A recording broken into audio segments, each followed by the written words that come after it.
The camera soars over the glittering skyline of Mumbai, the buzzing IT hubs of Bangalore, and the sprawling metro lines of Delhi. Then, in stark contrast, black and white footage emerges. Villages from the 1950s, dirt roads, famine lines, and a nation once synonymous with poverty. Not long ago, the world looked at India and saw only hunger, chaos, and hopelessness.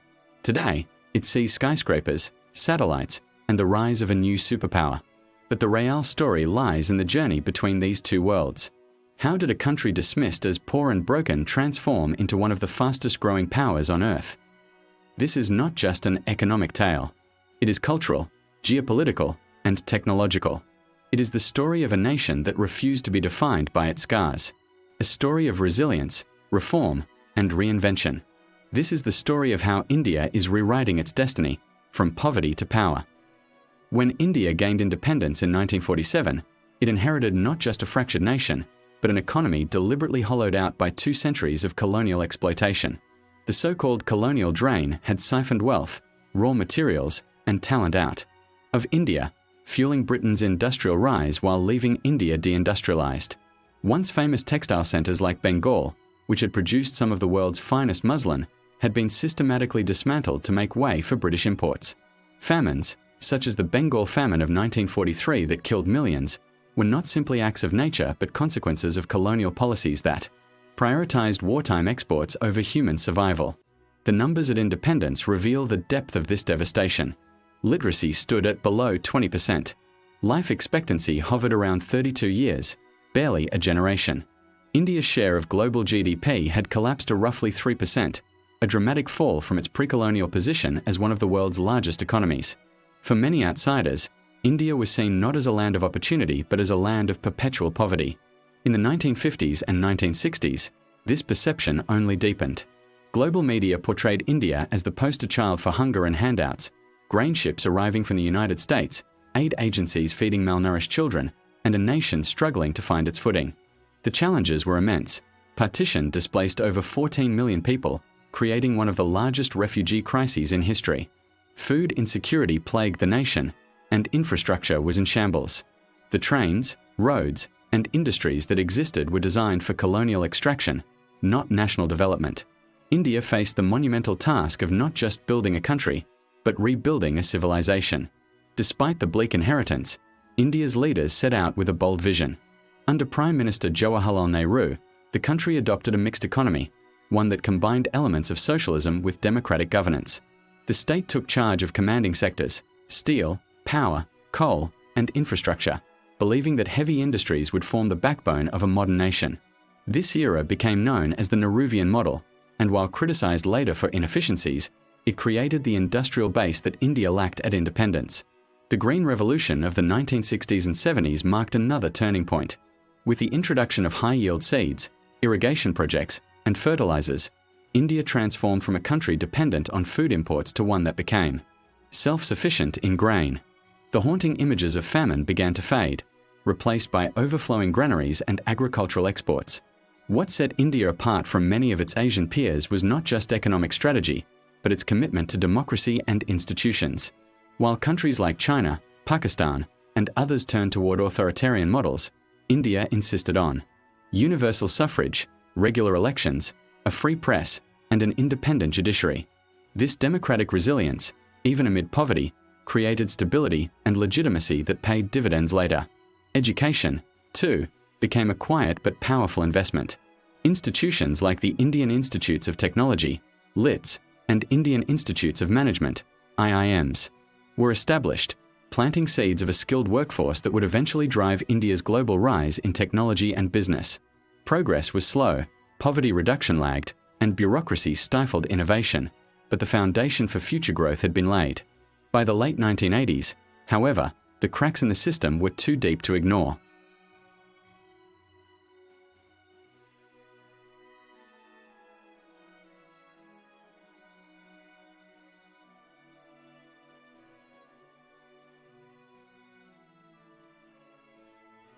Then came the crisis of 1991. With foreign exchange reserves dwindling to barely 2 weeks of imports, India faced the prospect of default. In a desperate but decisive move, Prime Minister P.V. Narasimha RAO and Finance Minister Manmohan Singh launched sweeping reforms that would redefine India's trajectory. They dismantled the license Raj, opened the doors to foreign investment, reduced tariffs, and privatized state-owned enterprises. The results were dramatic. A new middle class emerged, fueled by rising incomes and greater consumer choice. Information technology firms like Infosys, Wipro, and TCS rode the wave of globalization, turning Bangalore into the Silicon Valley of Asia. Outsourcing and IT-enabled services connected India to the global economy in unprecedented ways. The contrast was stark. Pre-1991 India was closed, insular, and tightly controlled. Post-1991 India was outward-looking, competitive, and increasingly confident. Liberalization didn't just save India from economic collapse, it redefined its identity from a land of scarcity to a land of opportunity. If the 1990s were about opening the doors, the 2000s were about walking boldly through them. Nowhere is India's transformation clearer than in technology and innovation. The IT and software revolution turned India from a service consumer into a global service provider. Companies like Infosys, Wipro, and Tata Consultancy Services became household names in the corporate world, managing everything from American banks' back-end systems to European airlines' ticketing operations. At the heart of this revolution was Bangalore, soon dubbed the Silicon Valley of Asia. A city once known for its gardens and pensioners became a hub of code, innovation, and outsourcing. India's greatest export was no longer raw cotton or spices. It was human capital, in the form of skilled software engineers and problem solvers. But India's leap forward wasn't confined to global contracts. It was also happening at home. In less than 2 decades, the country went from minimal connectivity to nearly 1 billion mobile phone users. Then came the digital payments revolution, spearheaded by the Unified Payments Interface, or UPI. This homegrown system allowed anyone, from a street vendor in Varanasi to a CEO in Mumbai, to transfer money instantly with just a phone. In fact, India now leads the world in digital transactions, leapfrogging countries that once seemed light years ahead. This digital wave also fueled an entrepreneurial explosion. India today has over 100 unicorns, startups valued at over $1 billion, making it the world's third largest startup ecosystem after the US and China. From fintech apps to e-commerce platforms to edtech solutions, Indian entrepreneurs are not just copying Western models, they're innovating for scale, affordability, and local needs. And then there's the space program, an unlikely success story that captured global attention. The Indian Space Research Organisation, or ISRO, has managed to do what few thought possible: launch complex missions at a fraction of the cost of NASA or ESA. The Mars Orbiter mission, completed for under $75 million, cost less than a Hollywood space film. Chandrayaan missions to the moon brought pride to 1 billion people, symbolizing India's ability to dream beyond Earth itself. Technology was no longer just about catching up, it was about leading, innovating, and inspiring. Economic growth and technological triumphs tell only part of the story. Equally important is what happened on the social front. Since the year 2000, over 400 million Indians have been lifted out of poverty, a scale of human progress unmatched anywhere in modern history. Entire villages have moved from subsistence to stability, with electricity, paved roads, and basic healthcare, becoming increasingly accessible. Life expectancy, once a meager 32 years at independence, has more than doubled to over 70. Infant mortality has declined dramatically.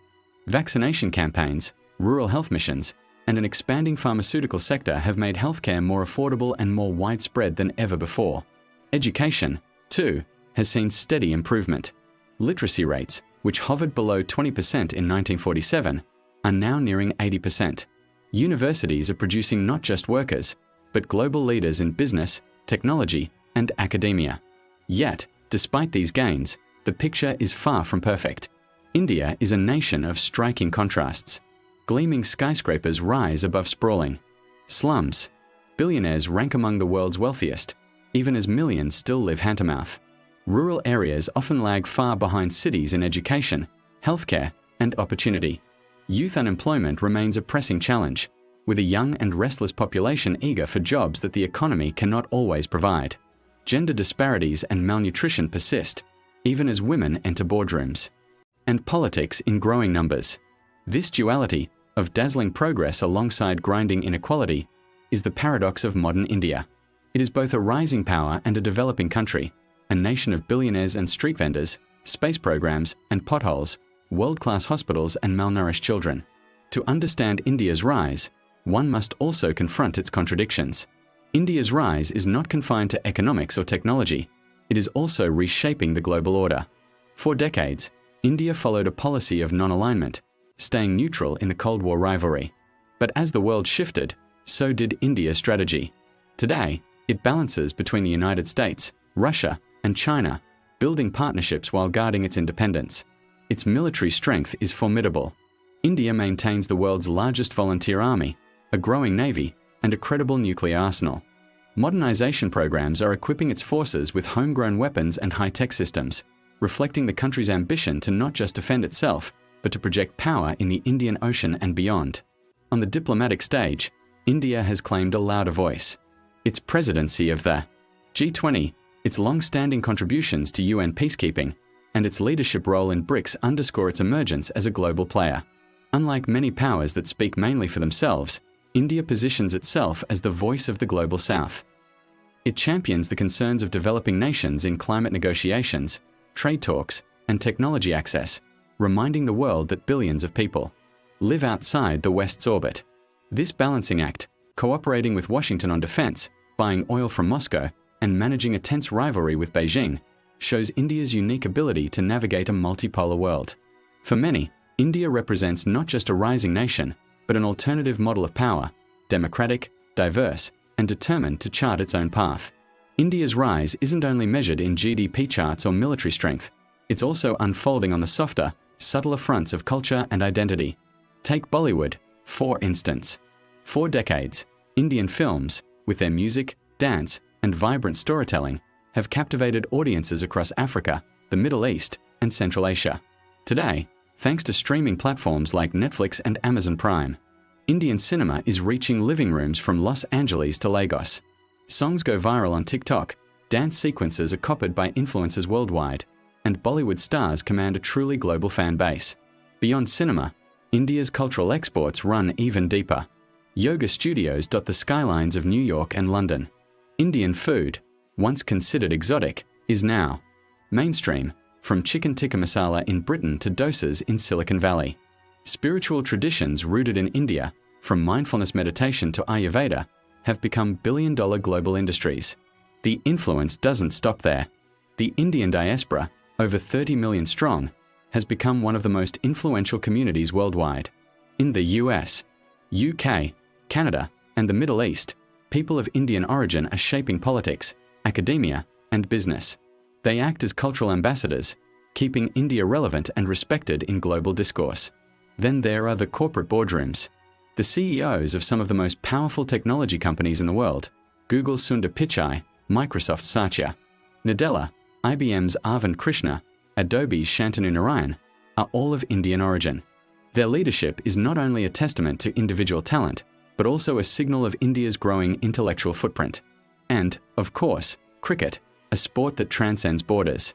The Indian Premier League, or IPL, has become one of the most watched sporting events on the planet. Cricket diplomacy has opened doors, eased tensions, and extended India's influence far beyond its region. Culture, in all its forms, has become one of India's greatest instruments of power. Economically, India is no longer the underdog. In 2023, it became the world's fifth largest economy, surpassing the United Kingdom, the very nation that once ruled it. Projections suggest that by 2030, India could rise to become the third largest economy, behind only the United States and China. This growth is fueled not just by services but also by an ambitious push in manufacturing. Under the Make in India initiative, the government is investing heavily in industries ranging from semiconductors to electric vehicles. The aim is to position India as a global manufacturing hub, reducing dependence on imports and creating millions of jobs. At the same time, India is embracing a green future. It is already a leader in solar energy, building some of the largest solar farms in the world.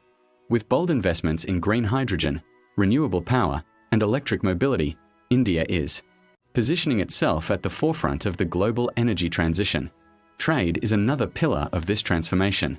From Africa to Southeast Asia, from the Middle East to Latin America, India is expanding its partnerships, securing resources, and opening markets for its goods and services. Unlike China's debt-driven model, India emphasizes partnerships, building trust as much as trade. Perhaps India's greatest strength, however, is its domestic market.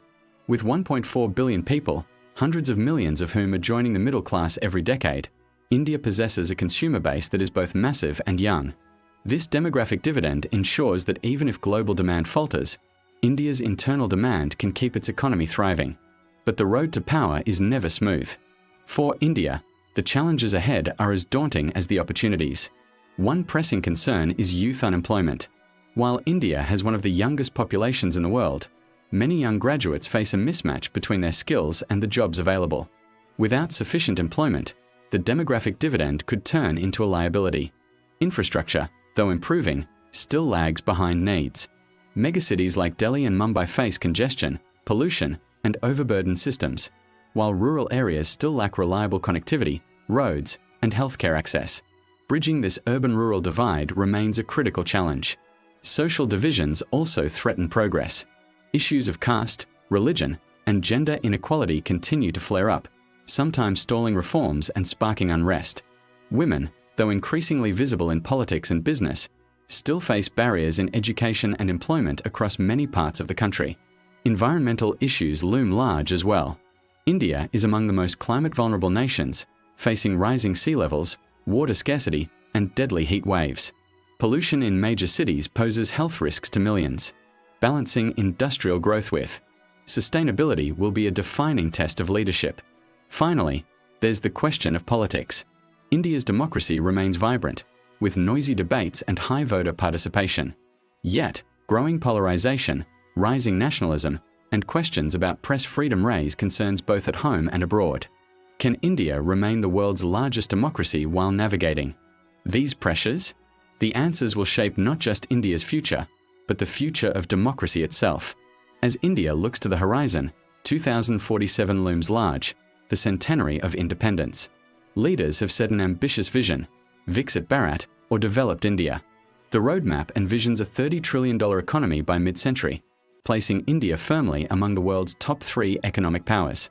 By then, the goal is not just to be rich, but to be resilient, to be a global manufacturing hub, producing everything from cars to chips to spacecraft, to be an innovation-driven society, leading in artificial intelligence, biotech, and green energy, to be a regional peacekeeper and a global power, ensuring stability in Asia and contributing to global governance.